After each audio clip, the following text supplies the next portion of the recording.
What's up, everybody? Nick back with another episode of Rick and Morty Isn't Just a Cartoon. Last time we checked out how Rick Jack explored toxic cycles and the painful choice to break free.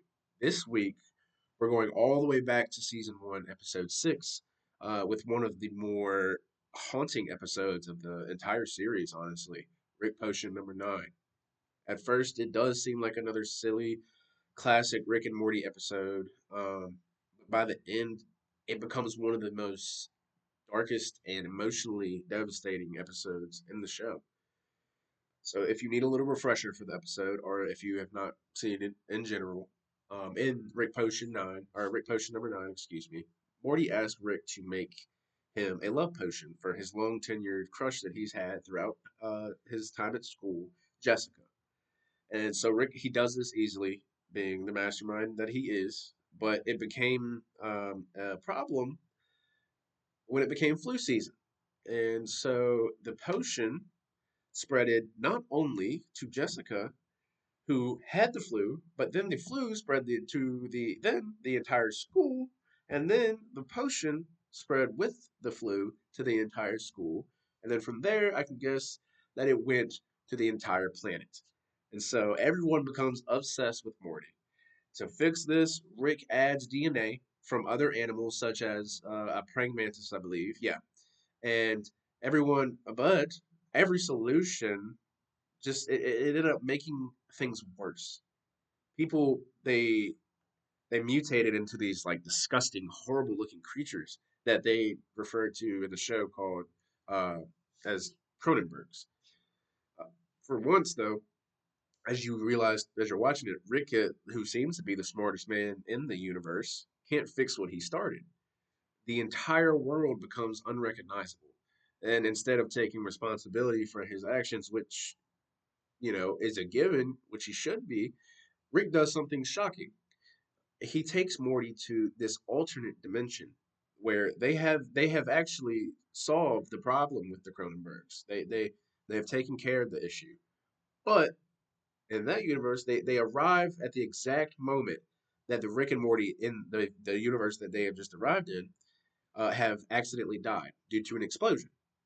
And so the reaction to that from Rick is okay. Well, they're going to bury their own bodies in the backyard, and then they're going to casually take their place in the living room like nothing happened. And that's what they did. No explanation, no processing, just silence.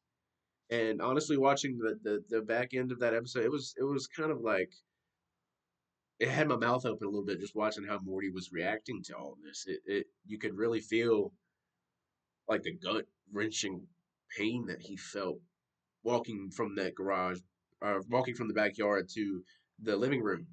Like you could see such a vast feeling of emotions. And so I think that is the moment in the episode is them burying their own bodies and then going to silently sit down in the living room like nothing occurred just now. The moment it's where the show stops being just a comedy. Morty isn't the same after this. The trauma is real. He literally buries himself in his old life, his old wound with Jessica, that has now been tossed to the wind, and is forced to pretend that everything is peachy keen. It's the first time Morty realizes that Rick will abandon entire realities and never look back. There's no reset button. There's no happy ending. Just move on or fall apart. And so I think that bigger connection that I can make with that is that the episode it's a metaphor, honestly, for trauma and abandonment. Sometimes in life things break beyond the point that they cannot be fixed. Relationships, family systems, mental health, even versions of ourselves. Instead of healing, oftentimes people do what Rick does. They run, they ignore, they pretend that it never happened. But the pain, it doesn't disappear. Someone has to bury it. So, and also on the flip side of that, I think Morty represents the person who carries the emotional weight. He survives, but he's changed forever. This connects to real life because so many people are forced to move on like, from hurt without actually healing. Families avoid talking about trauma. Society looks away from problems. Individuals bury parts of themselves to survive.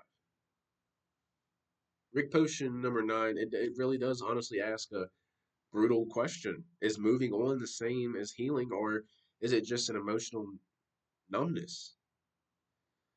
So I think that's, the reason why it's really hitting me so hard with this episode is that it's just dealing with Rick's denial and his abandonment when dealing with that continuously growing Cronenberg problem that was going on in the episode. Growing up, I dealt with a lot of self esteem issues and lack of confidence in my autonomy as a person. And so naturally, I uh, began to drift away from friends and sometimes even my family to sort of remove myself from situations where I could potentially mess things up more or further for myself in the end. And eventually, though, that did become very tiring. And me being an only child, living in a single mother household, it only made it more difficult to adjust to burying myself because I was really the only person that I could confide in, to be honest, and besides my mother. Uh, I believe it ties in also with Morty being very naive to Rick's true initiatives excuse me, when it comes to the livelihood and the autonomy of every person's life involved with Rick and Morty universe, including themselves. But it later shows in later seasons as Rick and Morty progresses that Rick and Morty as like their ideologies in that situation clash. And Morty kind of goes against what Rick portrays as a just system when it comes to traveling between multiverses and dimensions and realities, uh, trying to escape and abandon responsibilities.